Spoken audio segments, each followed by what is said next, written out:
Bonjour à tous, bienvenue sur le phare de la coccinelle.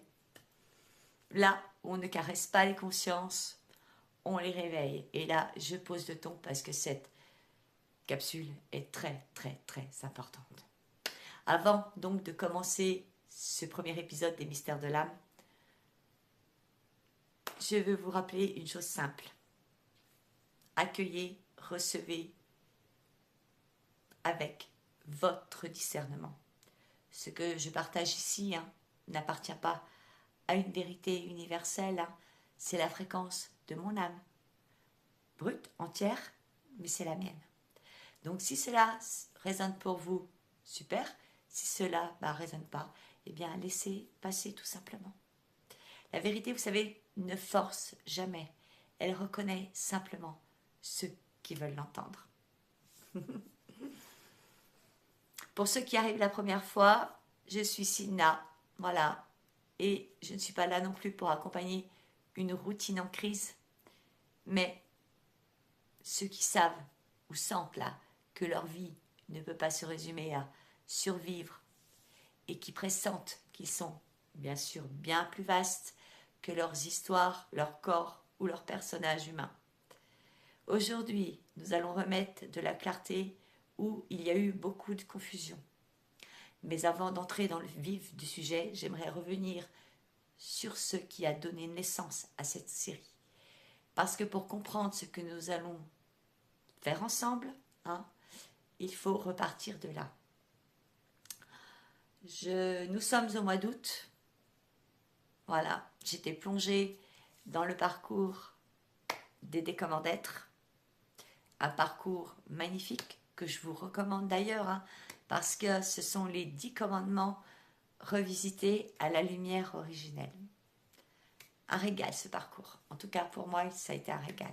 Bon alors donc du coup je suis en pleine préparation et j'entends clairement mystère de la vie.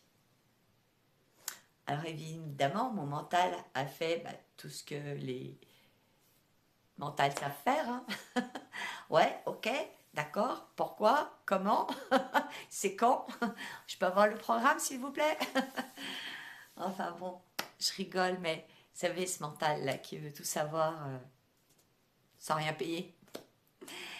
En tout cas, j'avais pas les réponses dans l'immédiateté, mais je savais qu'elles viendraient en temps voulu. Alors j'ai rangé ça dans le coin de mon cerveau en me disant bon, Sidna, tu seras prévenue au moment opportun. Et le moment opportun, eh bien, est arrivé bien plus vite que prévu finalement, puisque quelques jours après, eh bien, ma fille m'appelle pour mon anniversaire en me disant maman. T'inquiète pas, j'ai pensé à toi, je vais t'envoyer un petit cadeau. Mais par contre, tu n'as pas le droit de l'ouvrir sans être au téléphone avec moi. Ok. Donc, je reçois une dizaine de jours après une enveloppe toute plate, rien de volumineux, rien de fragile, bref. Je me dis, ouais, c'était une place de concert, génial. Donc, je l'appelle, je lui dis, ouais, j'ai ton cadeau, allez, j'ouvre. Et là, je découvre un malheureux ticket à gratter, là, un ticket astro vierge, et je lui dis non, mais tu te fous de moi, dis-moi que t'as acheté ça.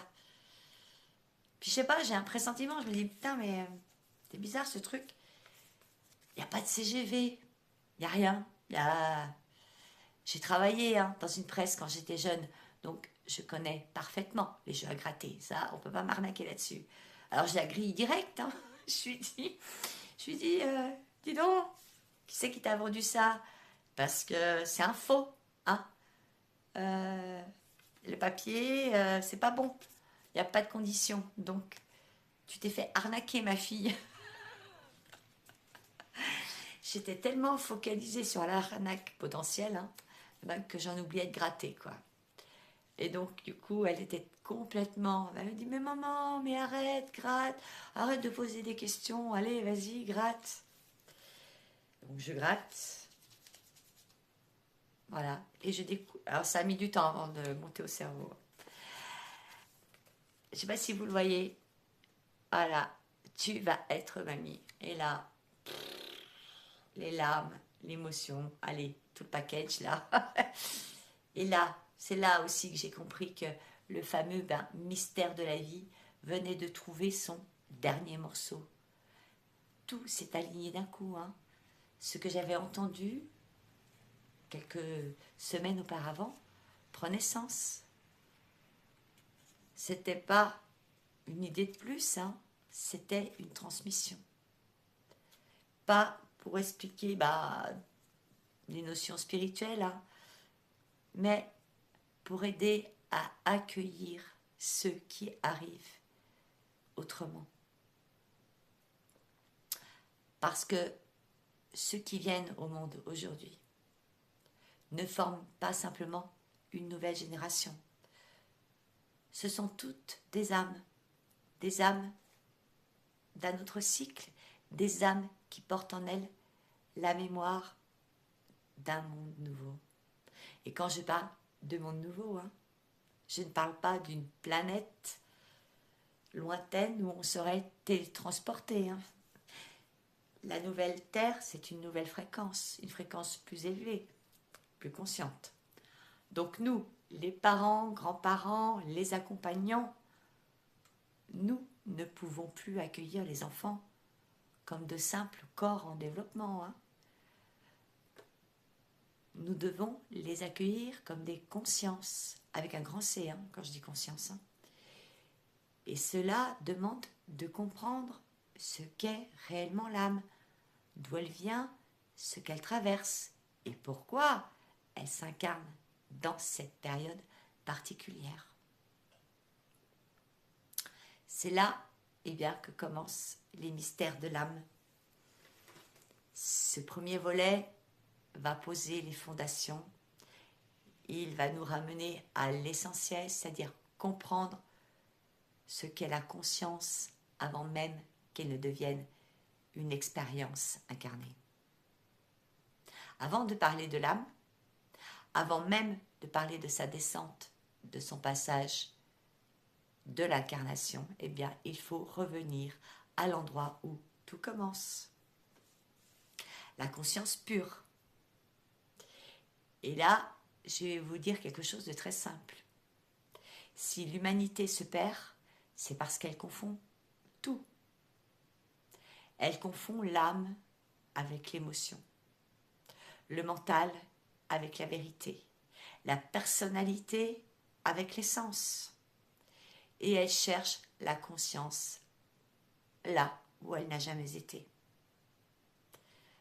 Alors, on va remettre les choses à plat et à leur juste place. Quand on regarde les traditions anciennes, on a parfois l'impression qu'elles se contredisent. Parce que la gnose nous dit « la descente est un piège ». Les Védas répondent « c'est un jeu divin ». L'hermétisme affirme « c'est une quête de connaissance ». La Kabbale dit « l'âme descend pour réparer le monde ». En réalité, elles disent toute la même chose.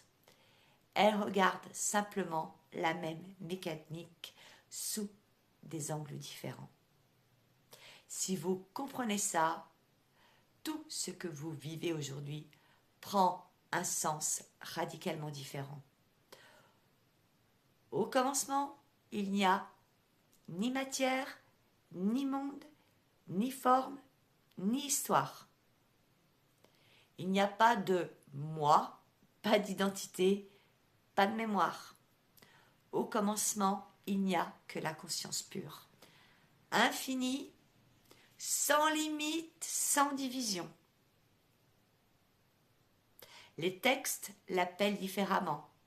Plérome chez les gnostiques, Brahman dans les Védas, Ein Sof, or, je suis désolée pour la prononciation, dans la Kabbale, et le sans forme chez Hermès. Le chant unitaire dans les annales akashiques. Mais tous partent de la même réalité. Une conscience vivante qui contient tout en potentiel. Et je veux que vous entendiez ceci, hein. La conscience ne naît pas, elle n'apparaît pas un jour, elle ne meurt pas, elle est. Ce que nous appelons âme, moi, identité, n'est qu'une modulation, une expression, une nuance qui va émerger plus tard. Hein. Pour l'instant, il n'y a qu'un océan de conscience qui se contemple lui-même. Et c'est ce mouvement d'auto-perception qui donne naissance à tout le reste. Les anciens ont mis des images dessus parce qu'ils n'avaient aucun autre langage. La source, le père, la mère, les éons. Mais quand on enlève les symboles, on découvre quelque chose de beaucoup plus simple. La conscience se focalise en un point d'elle-même pour se reconnaître.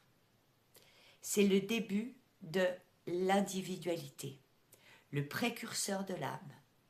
Et ce mouvement interne, cette impulsion de la conscience vers elle-même, les traditions l'ont appelé d'un seul nom. Un nom qui a été massacré par l'humain, mais qui reste vrai dans son essence, l'amour. Pas l'amour émotionnel, pas la douceur, pas la gentillesse, pas le sacrifice. L'amour dans son sens originel. C'est le mouvement de la conscience qui se met en action pour percevoir. Cet amour-là devient le souffle. Le souffle devient lumière.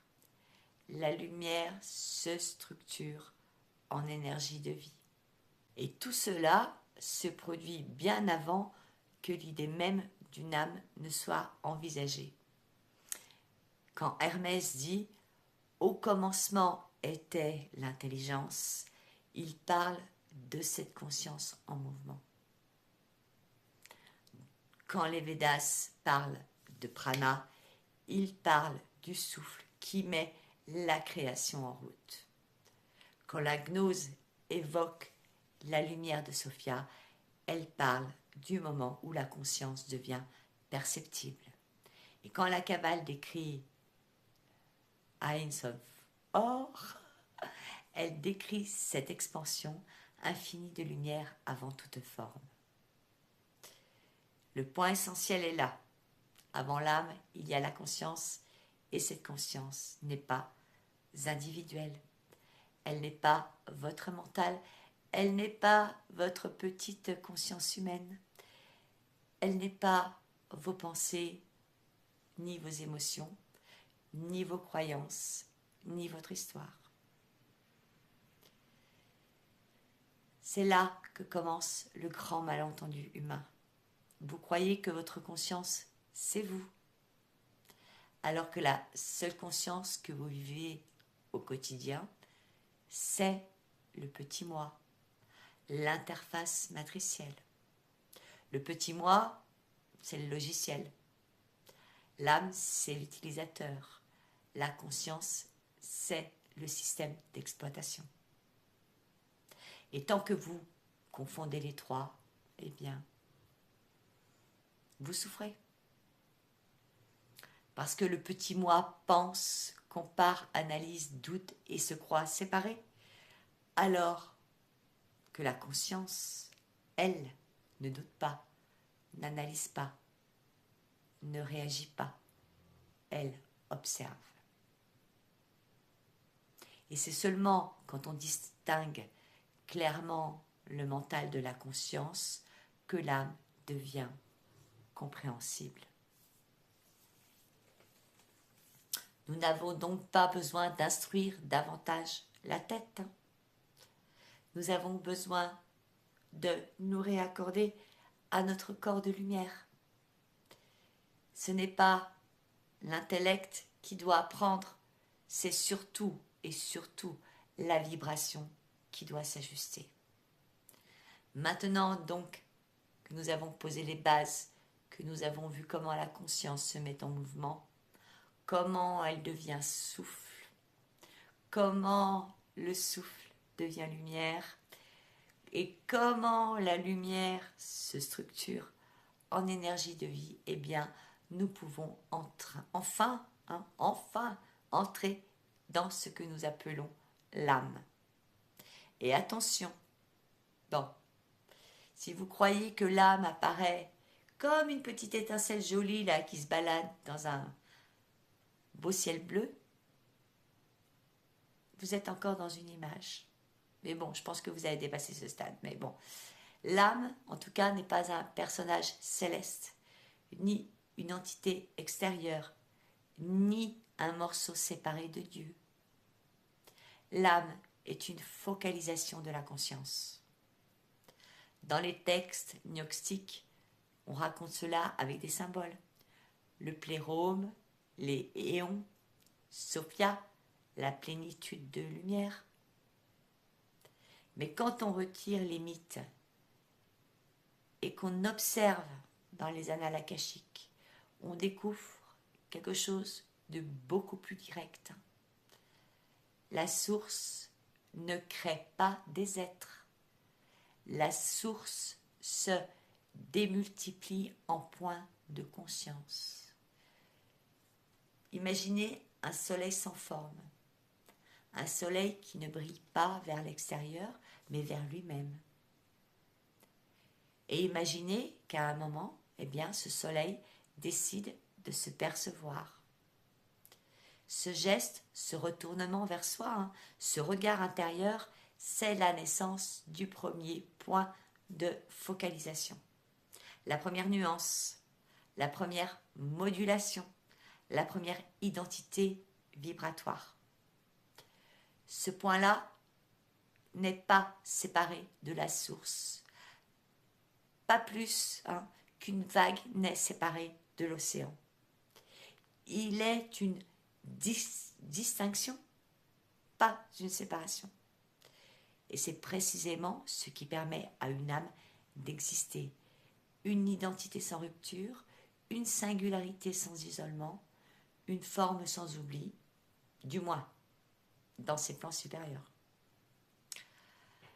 Les gnostiques ont appelé ce premier reflet barbelot. Et je peux le dire avec force, Barbelot n'est pas une mère divine au sens humain. Les anciens utilisaient l'analogie maternelle parce qu'ils n'avaient pas d'autre langage. Mais dans les annales akashiques, Barbelot apparaît comme un phénomène vibratoire, un miroir dans lequel l'un se perçoit pour la première fois.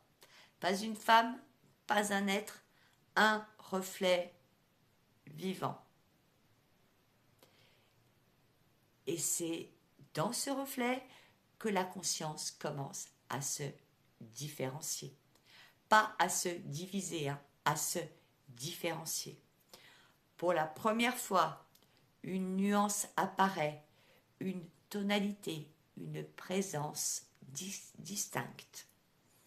Ce n'est pas encore une âme, mais c'est la matrice à partir de laquelle les âmes vont émerger. À partir de là, la conscience se déploie en état et les traditions les ont nommés éon, guna, séphiro, principe force, pensée, vérité, intelligence, sagesse. Ce ne sont pas des êtres, mais des champs organisateurs, des fréquences stables qui forment l'architecture subtile de la réalité. Et c'est dans l'un de ces champs, dans l'un de ces états de conscience que votre âme a pris naissance. Les annales le montrent avec une précision presque mathématique. La conscience se concentre en un point stable, un point qui se reconnaît comme une présence, un point qui possède sa propre signature, son propre tempo, sa mémoire originelle, son mouvement, sa couleur, son axe. Le point, c'est vous. Pas le vous humain, pas votre prénom, pas votre histoire, mais vous en tant que fractale vivante de la conscience infinie. La gnose le dit à sa manière, l'âme naît dans la plénitude. Les Védas disent l'Atman est un rayon du Brahman. La Kabbale parle de l'infini qui se contracte pour laisser apparaître une présence. Les annales akashiques résument d'une phrase: une fractale consciente est émise par le champ unitaire. C'est exactement la même réalité vue depuis des langages différents. Et tant que nous restons dans ces plans-là, eh bien, tout est lumière, tout est cohérence, tout est expansion. L'âme n'est pas limitée, elle n'est pas fragmentée, elle n'est pas divisée, elle n'est pas en apprentissage, elle est une expression parfaite de la conscience. Mais un jour, dans ce grand océan de lumière, un mouvement se produit, une tension, une courbure dans le champ, une impulsion qui va changer le destin de beaucoup d'âmes. Les gnostiques ont symbolisé ce mouvement avec la figure de Sophia, la sagesse qui s'aventure trop loin dans les zones de densité. Les annales montrent quelque chose de plus technique. C'est une région du champ unitaire, où la cohérence se diminue, où la luminosité se retire légèrement, comme un pli là dans un tissu de lumière. C'est pas une chute morale, c'est une variation de fréquence, une zone d'auto-organisation, une densité nouvelle.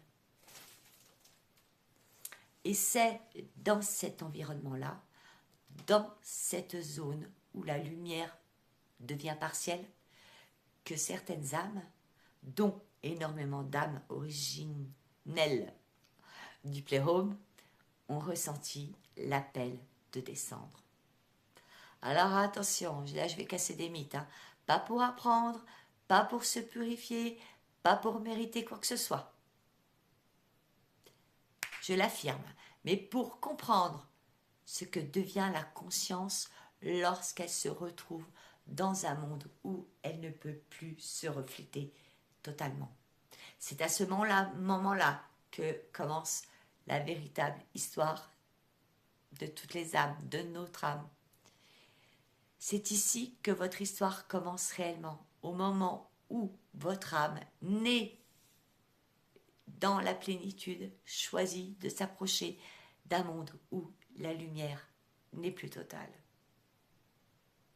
On se fait une petite pause, je vais boire un verre et je reviens. Merci. Allez, on y retourne. Dans les textes, on appelle ce passage les 7 cieux. Si ce langage vous perturbe, oubliez l'image du ciel, je ne vais pas vous embrouiller. Bon, ce ne sont pas des étages, ce ne sont pas des portes, ce ne sont pas des lieux. Les 7 cieux sont 7 niveaux de densité, 7 champs de compression, 7 filtres vibratoires qui réduisent progressivement l'expansion de l'âme pour la rendre compatible dans un monde beaucoup plus lent que ce qu'elle est. Il n'y a rien de punitif, rien de karmique, rien de moral. C'est une mécanique de conscience. Pure, implacable, indéniable. Et la vérité, c'est que vous ressentez encore dans votre corps aujourd'hui les traces de cette descente. Alors, regardons-la sans filtre. Parce que sans ça, vous ne comprendrez jamais pourquoi vous vivez ce que vous vivez. Parce que c'est super important. Dans la plénitude, l'âme ne comprend pas. Elle sait. Elle n'a pas besoin de chercher, de voir, de ressentir, de comparer, d'analyser. La connaissance est immédiate, totale, omniprésente.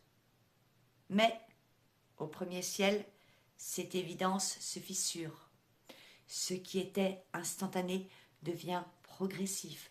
Ce qui était totalité devient fragment. Les annales montrent cela comme une réduction de bande passante, une contraction du spectre perceptif, un fragment de la connaissance.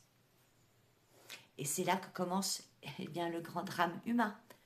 L'âme commence à oublier qu'elle n'a jamais eu besoin d'apprendre. Ici donc apparaît quelque chose que vous confondez encore aujourd'hui avec vous-même, c'est-à-dire la première forme de mental, pas le mental humain, sophistiqué, bavard, inquiet et tout le toutine.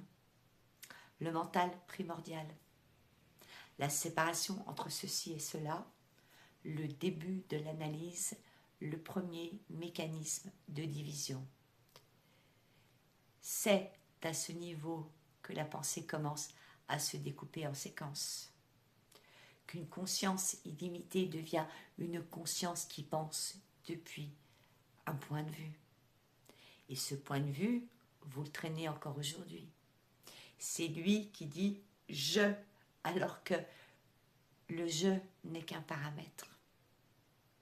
Oui, l'émotion naît ici, parce que dans les plans supérieurs, bien sûr, l'émotion n'existe pas.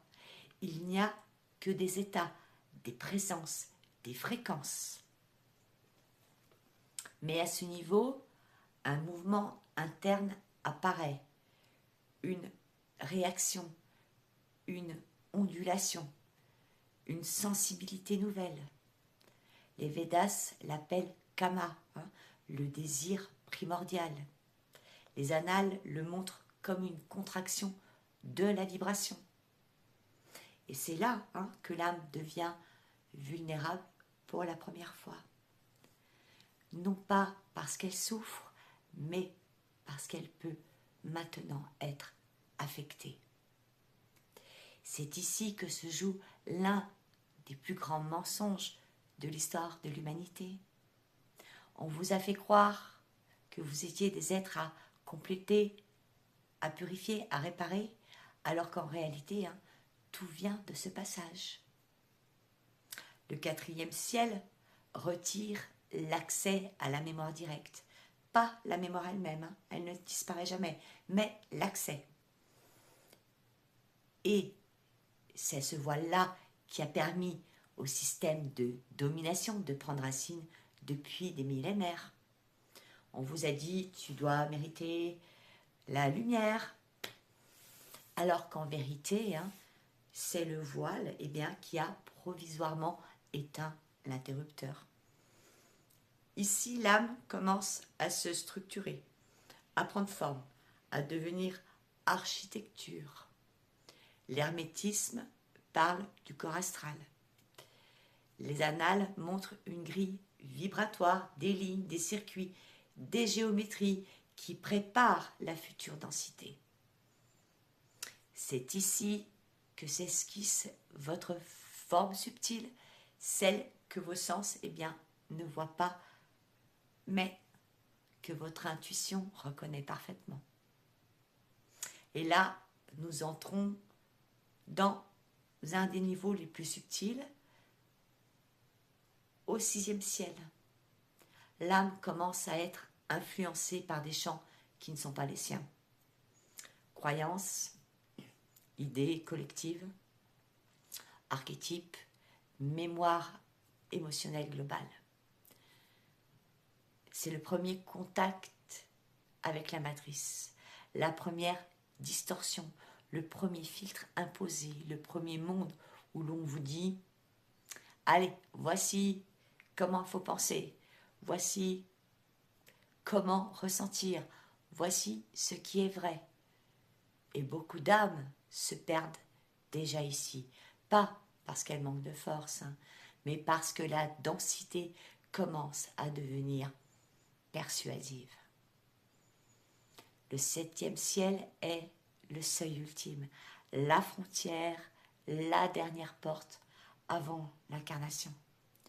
Ici, l'âme subit une compression maximale. Ce n'est pas une métaphore, hein. C'est un écrasement vibratoire authentique. L'âme, qui était expansion, devient point. Un spectre réduit, un fragment d'elle-même. Et c'est là que le silence intérieur que vous portez tous, hein, ce silence que vous n'avez jamais su expliquer, prend naissance. La gnose dit, au 7e ciel, l'âme revêt le manteau de l'oubli profond. Les annales disent, la conscience touche la limite de son expansion. Et moi, je vais le dire autrement. C'est ici que vous avez cessé de vous reconnaître. Et au-delà de cette dernière couche, eh bien, il y a la terre, le monde dense, la matière, l'oubli, la naissance. Et le début de la quête, celle de vous retrouver vous-même. Si vous pensez que le passage des 7 cieux était intense, attendez de voir ce qui va se produire après. Parce qu'une fois que l'âme a traversé ces filtres énormes, une fois qu'elle a déjà perdu l'accès direct à sa mémoire, à sa perception unitaire, à son omniprésence, elle n'est pas encore prête à s'incarner. Ce que l'on appelle être humain nécessite une compression extrême, une réduction drastique de l'expansion de l'âme, un resserrement tellement violent là, hein, que même les traditions les plus anciennes n'ont jamais osé le décrire littéralement. La gnose appelle cette étape les 365 couches. Et non, ce n'est pas symbolique, ce n'est pas poétique, ce n'est pas un décor mystique. C'est la mécanique vibratoire la plus précise qui existe dans toute l'histoire de votre conscience. Les annales akashiques montrent cela comme 365 micro-compressions successives, 365 réglages, 365 filtres qui vont transformer une fractale infinie en un être capable de fonctionner dans un monde où la vibration est d'une lenteur atroce comparée à ce qu'il est réellement, à ce que nous sommes réellement. Écoutez-moi bien, l'âme ne descend pas dans un corps, hein. Elle est réduite pour y tenir sans le détruire. Chaque couche resserre l'aura, réduit le spectre, ferme une capacité, altère une perception, dissout un accès, ralentit une fréquence. Imaginez votre champ de conscience comme une sphère là, de 100 mètres de large. La dernière couche, elle doit tenir dans une sphère de moins de 1 mètre. C'est ça l'incarnation. Et vous vous demandez encore pourquoi la vie est difficile. Vous vous demandez encore pourquoi vous ne vous sentez pas d'ici. Pourquoi vous avez l'impression d'être trop grand pour votre peau là. Vous êtes trop grand, oui. Votre conscience a été compressée à l'extrême. Et ce que personne ne vous a jamais dit, en tout cas moi j'ai jamais entendu, hein, c'est que ces couches déterminent vos zones de facilité, vos fragilités, vos réponses émotionnelles, votre sensibilité corporelle, vos mémoires réactives, vos inclinaisons naturelles. Chaque couche ajoute un filtre. Hein. Chaque couche ajoute un voile. Chaque couche ajoute une distorsion. Et quand vous arrivez dans ce monde, vous croyez que cela fait partie de vous. Non, non, définitivement non. Tout cela fait partie de la densité. L'âme, elle, n'a jamais changé. Vous avez juste été enveloppé dans 365 couches qui vous ont appris à vous prendre pour moins que ce que vous êtes. À chaque couche, la lumière originelle se fragmente un peu plus. Non pas parce qu'elle perd sa nature profonde, mais parce que le monde dans lequel vous allez entrer ne peut pas recevoir toute votre intensité.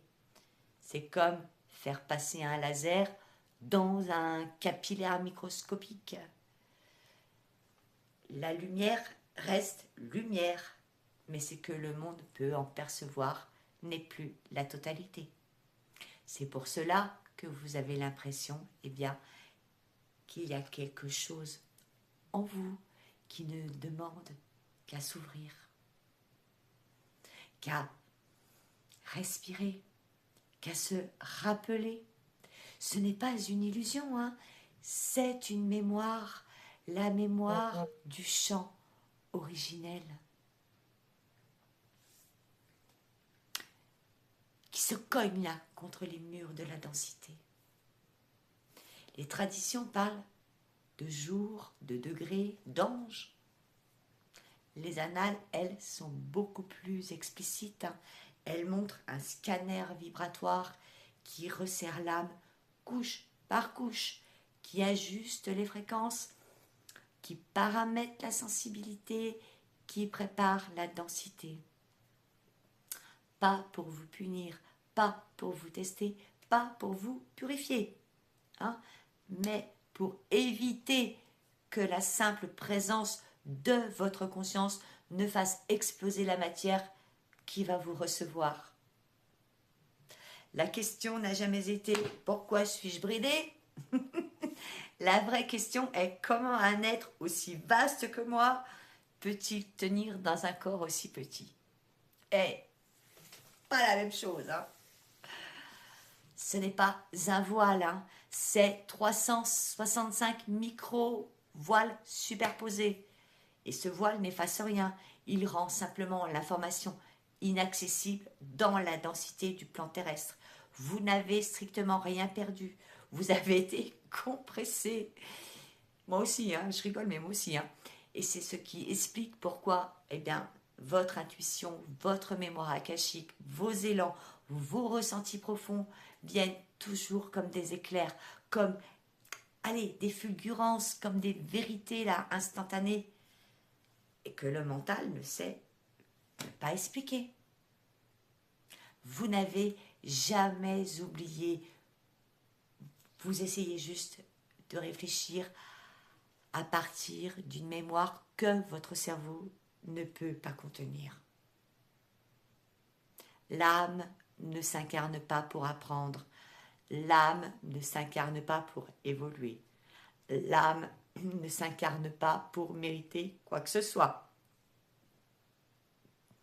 L'âme s'incarne parce qu'elle est suffisamment évoluée pour supporter une densité que très peu d'êtres dans l'univers peuvent traverser sans se perdre.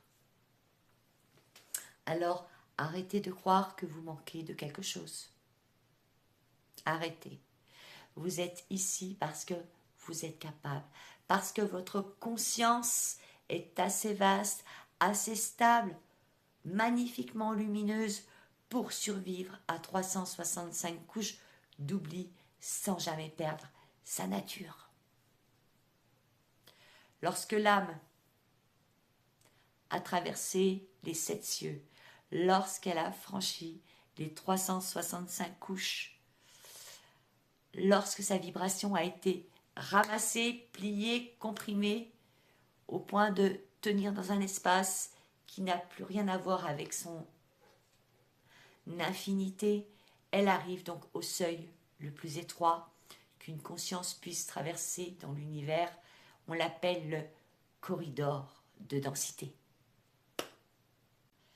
aucun texte ancien ne le dit clairement. Les traditions l'ont voilé derrière des images, des paraboles, des métaphores.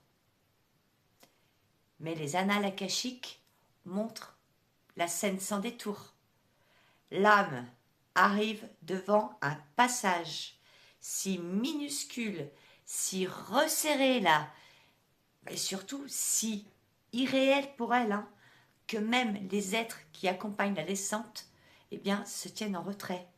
Parce qu'il y a un moment, un seul, où même les guides les plus avancés, eh bien, ne peuvent pas suivre. C'est le passage du souffle à la chair. De l'immensité, hein, à la densité, de l'omniscience à un corps qui ne parle qu'en signaux électriques.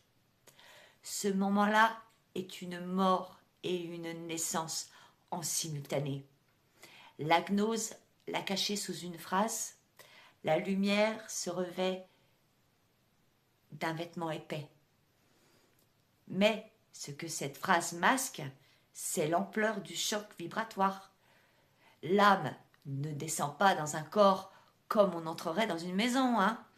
L'âme fusionne avec un champ embryonnaire dont la vitesse vibratoire, hein, est d'une lenteur insoutenable pour elle. C'est comme si un être fait de vent et de feu, hein, entrait dans un bloc de pierre froide et devait apprendre à respirer à l'intérieur. Et contrairement, hein, à ce que beaucoup imaginent, l'âme ne choisit pas un corps au hasard. Elle ne choisit pas selon la logique humaine. Elle ne choisit pas selon la morale. Elle répond à une résonance. Lorsque le corps commence à se former au tout début de l'embryogenèse, eh bien là, il y a un signal qui jaillit, une impulsion vibratoire qui dit « Je suis prêt, qui me correspond ?» Ce signal n'est pas un appel humain, hein, c'est une fréquence d'accueil. Et dans l'immensité du champ, une âme le reconnaît. Pas avec sa tête, hein, elle n'en a pas. Pas avec un raisonnement, elle n'en a pas besoin, elle reconnaît elle-même. Parce que ce corps-là va lui permettre d'explorer exactement ce qu'elle est venue traverser, ni plus ni moins. Avant de fusionner, l'âme subit un dernier ajustement. Les annales montrent ce moment comme un ralentissement brutal, un effondrement de vitesse, un passage de la lumière pure à un rythme vibratoire presque inacceptable pour l'âme. C'est ici que se crée l'oubli complet, la conscience localisée, la sensation d'être coupé, la perte de la vision unitaire, la naissance du temps.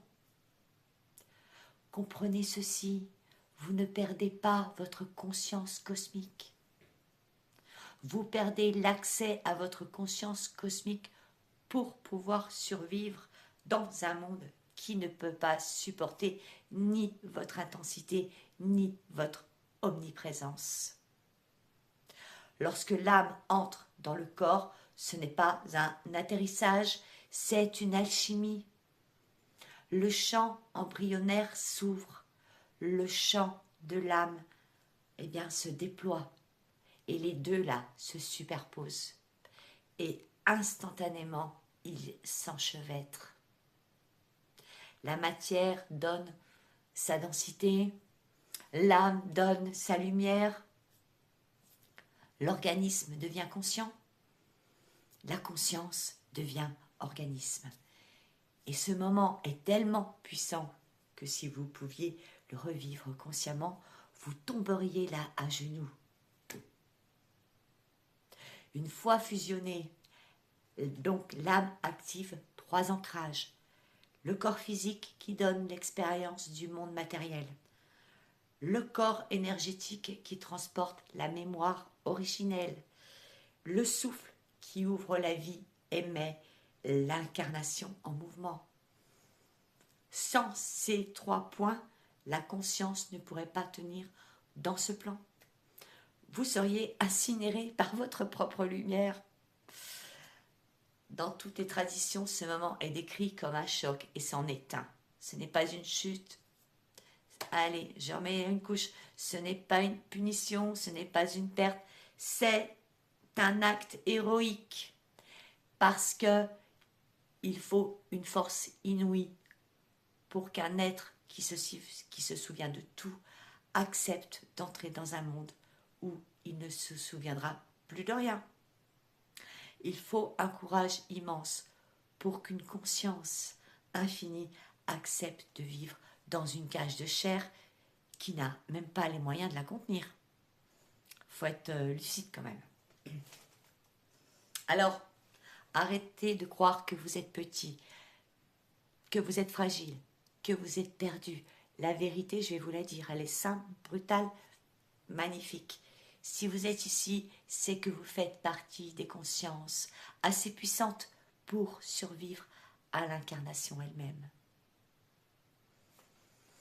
À partir de ce moment-là, eh bien, la quête humaine démarre. Retrouver sa souveraineté, réactiver, se reconnaître, se rappeler que la densité a voilé mais jamais rien effacé. Vous n'êtes pas venu vous perdre, hein. Vous êtes venu vous retrouver, vous êtes venu vous recomposer. Et tout ce que vous appelez, eh bien, éveil, guérison, souveraineté, n'est rien d'autre que le souvenir progressif de ce que vous étiez avant d'être quelqu'un. Maintenant que nous avons vu la descente, les cieux, les couches, la compression, la fusion dans le corps, eh bien, il faut parler de ce que personne n'ose regarder en face et nous allons le faire parce que nous sommes là pour ça. Parce qu'une fois incarnée, l'âme, eh bien, elle n'est pas perdue, elle n'est pas cassée, elle n'est pas déconnectée, elle est présente, intacte, entière, vibrante. Ce qui est déconnecté, ce qui est fragmenté, ce qui est confus, je pense que vous l'avez deviné, c'est l'humain. Et pour comprendre pourquoi, il faut regarder exactement ce que l'âme rencontre en arrivant ici. Pas en mode poésie, hein, pas en mode love and light, en mode réalité métaphysique. La matrice n'est pas un lieu, c'est un champ de programmation. Et ce champ a été conçu pour filtrer, limiter, fragmenter, réduire la perception de l'âme. Pas pour la détruire, parce qu'il n'en a pas le pouvoir, mais pour l'empêcher de reprendre les commandes trop vite. Parce qu'une âme souveraine qui se souvient ne se soumet plus, ne consomme plus, ne s'identifie plus, ne sert plus de carburant au système. Une âme qui se souvient devient ingouvernable. Et ça, c'est pas rentable pour la matrice. Hein. Voilà la vérité, la vraie, pas la version édulcorée. On vous a répété pendant des siècles, tu souffres parce que tu n'es pas assez aimé. Tu souffres parce que tu dois guérir ton cœur. Tu souffres parce que tu dois ouvrir tes blessures. Non, la souffrance humaine ne vient pas d'un manque d'amour humain, mais d'un manque d'amour originel, le seul, le vrai, l'unique. Celui qui traverse, celui de la conscience qui vous traverse. Quand l'humain ne laisse plus l'âme guider, eh bien, il se vide, il s'égare, il s'effondre, il tourne en rond dans des labyrinthes qu'ils croient karmiques, hein, alors qu'ils ne sont que le résultat d'une vie gérée depuis le mental. Tant que l'ego est aux commandes, hein, la vie devient un couloir sans fenêtre. Le mental n'a pas été conçu pour diriger votre vie. Il n'en a pas la structure. Il fonctionne comme un serveur vocal, pas comme un système cosmique. On est d'accord? Mais, comme c'est lui que vous entendez en premier, en permanence, en boucle, eh bien, vous avez fini par croire qu'il était vous. Voilà le piège. L'ego prend le contrôle par défaut, par abandon de poste, si je puis dire, par absence d'âme aux commandes. Non pas parce que l'âme n'est plus là, hein, mais parce que vous n'avez plus le réglage interne qui vous permettrait de l'entendre avant les autres voix.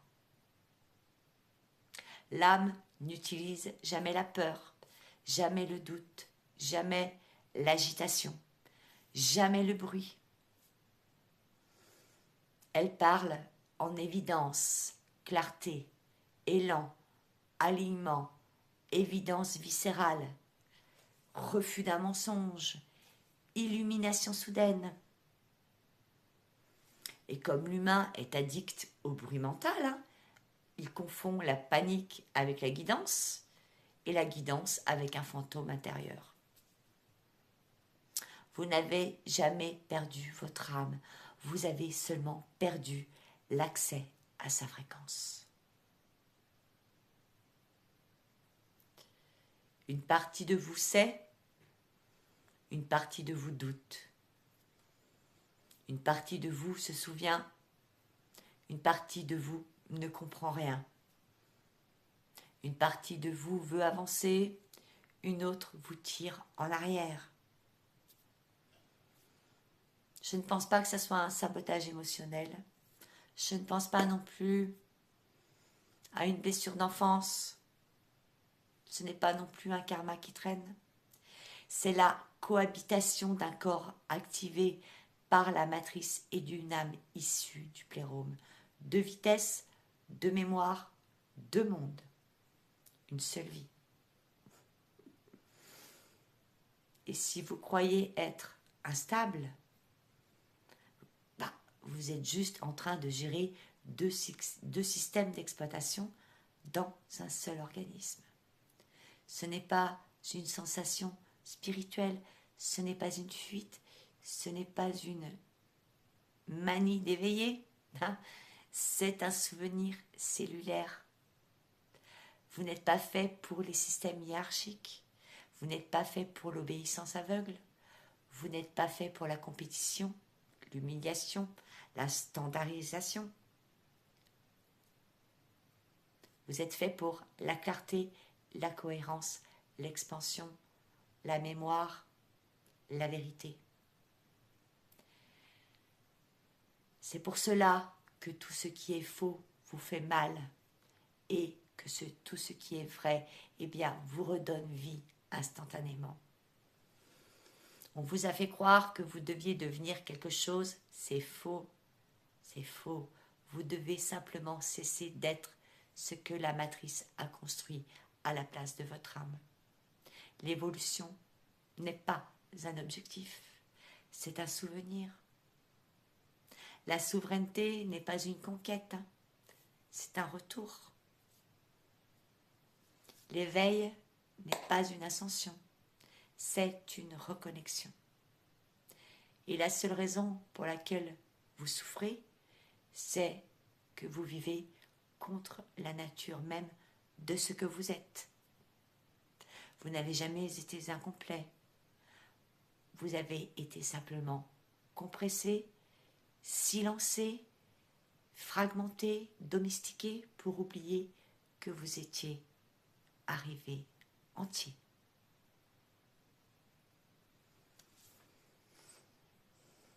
Si vous avez suivi ce voyage depuis le début, alors vous savez maintenant que vous n'êtes pas un être qui cherche la lumière. Vous êtes un être qui vient de la lumière et qui tente simplement de se rappeler comment respirer là, dans un monde qui l'a compressé jusqu'à l'oubli. Vous savez que vous n'êtes pas malade, mais comprimé. Pas perdu, mais fragmenté. Pas brisé, mais voilé. Vous savez que votre souffrance n'est pas un échec, mais la conséquence logique d'une conscience infinie forcée de vivre dans un système qui n'a jamais été conçu pour elle. Et malgré tout, vous êtes là, vous respirez, vous aimez encore, vous vous levez encore, vous cherchez encore, vous doutez, mais vous ne renoncez pas. Et c'est cela, écoutez-moi bien, ce n'est pas humain, c'est l'âme. L'humanité se contente de survivre. L'âme, elle, refuse. Elle réclame le vrai, elle réclame le réel, elle réclame la source.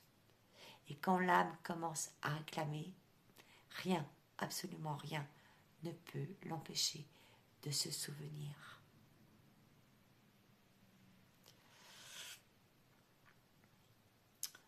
Nous entrons dans un temps là où les âmes ne veulent plus seulement vivre, elles veulent reprendre leur place. Un temps où les mensonges auront une durée de vie de plus en plus courte, où les illusions là se fissureront au moindre rayon de vérité, où le mental perdra son monopole sur votre réalité, parce que la matrice a perdu un avantage essentiel, le silence. Vous entendez à nouveau, vous voyez à nouveau, vous percevez à nouveau. Et même si vous ne comprenez pas tout, eh bien, vous ressentez l'appel. Cet appel-là n'est pas personnel, il est planétaire, il est cosmique, il est ancestral, il est votre ADN d'éternité qui recommence à vibrer. Alors, écoutez-moi bien. Le système attend que vous dormiez. Il espère que vous coopérerez encore un peu, que vous resterez bien sage, que vous accepterez la version falsifiée de vous-même. Mais il y a quelque chose que la matrice n'avait pas prévu. Que les âmes commenceraient à se réveiller en plein jour.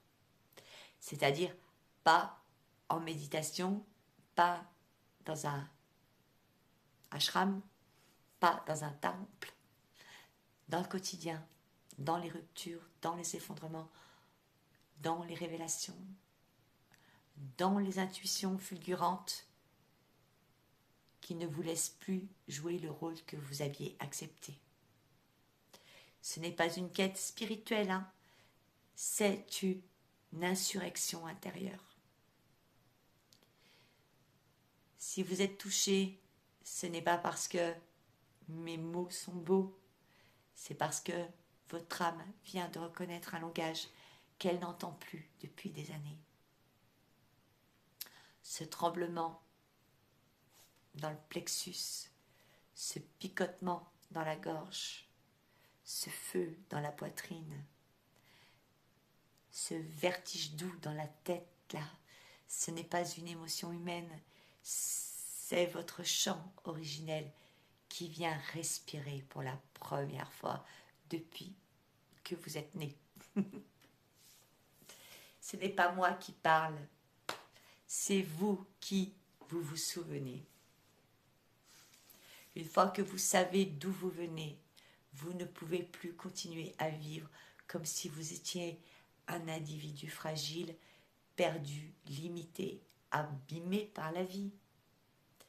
Vous ne pouvez plus vivre selon les attentes d'un système qui n'a en plus jamais reconnu votre véritable nature.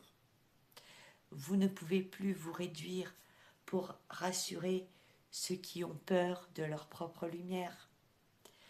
Vous ne pouvez plus laisser votre mental gouverner un royaume qui ne lui a jamais appartenu. La question n'est plus quand vais-je m'éveiller? La vraie question est combien de temps vais-je encore prétendre d'être moins que ce que je suis? Vous avez franchi la première étape, le souvenir. Ce que vous faites maintenant dépend d'une seule chose. Est-ce que vous oserez redevenir l'être originel qui a survécu aux cieux, aux couches, au voile, à la densité et qui respire encore dans votre poitrine? Vous n'avez rien à chercher, juste à laisser tomber tout ce qui n'est pas vous. Et je vous le dis avec toute la force de mon âme là, le monde n'est pas prêt pour les êtres qui se souviennent. Mais il a désespérément besoin d'eux. Alors souvenez-vous, reprenez votre place, reprenez votre axe, reprenez votre lumière. Vous n'êtes pas ici pour survivre. Vous êtes ici pour vous rappeler. Et une fois que vous vous souvenez, eh bien, la matrice perd son pouvoir. Ce n'était que le premier mystère, le premier seuil, la première ouverture. Eh bien, dans le prochain épisode, nous irons plus loin, beaucoup plus loin. Nous parlerons de la mission réelle de l'âme, de celle qu'elle traverse dans la densité, des forces qui tentent de la détourner et de ce qui se passe réellement au moment du choix, du destin et du grand retour. Préparez-vous, parce que ce qui vient après ne laissera personne intact. Merci d'avoir traversé ce premier mystère avec moi. Il n'était pas facile. Merci donc d'avoir tenu l'intensité. Merci d'avoir laissé votre âme respirer. Merci d'avoir écouté avec autre chose que votre tête. Et si ce message vous a touché, vous l'avez compris, ce n'est pas à cause de mes mots, c'est parce qu'une partie de vous a reconnu ce qu'elle attendait depuis longtemps. Alors, prenez un instant, là, tout de suite, juste un, pour sentir ce qui s'est déplacé en vous, ce qui s'est ouvert, ce qui s'est réveillé, ce qui a recommencé à vibrer. Rappelez-vous, vous n'êtes pas ici pour être guidé par qui que ce soit. Vous êtes venu ici pour vous retrouver, pour vous souvenir. Merci pour votre présence, pour votre courage, et aussi pour votre écoute profonde. Si cette conférence a allumé quelque chose en vous, alors abonnez-vous si ce n'est pas déjà fait. Non pas pour me suivre, comme je l'ai dit en plaisantant la dernière fois, mais pour suivre votre propre souvenir. Allez, on se retrouve bientôt pour le deuxième mystère de l'âme. Et là, je vous préviens, ce qui arrive ensuite, là, ne laissera personne dormir. Et on se retrouve aussi pour le deuxième épisode des mystères du vivant. À très vite, mes amis. Que votre lumière retrouve son axe. Et Kalamashaka, Mokelamaka. Aimez-vous.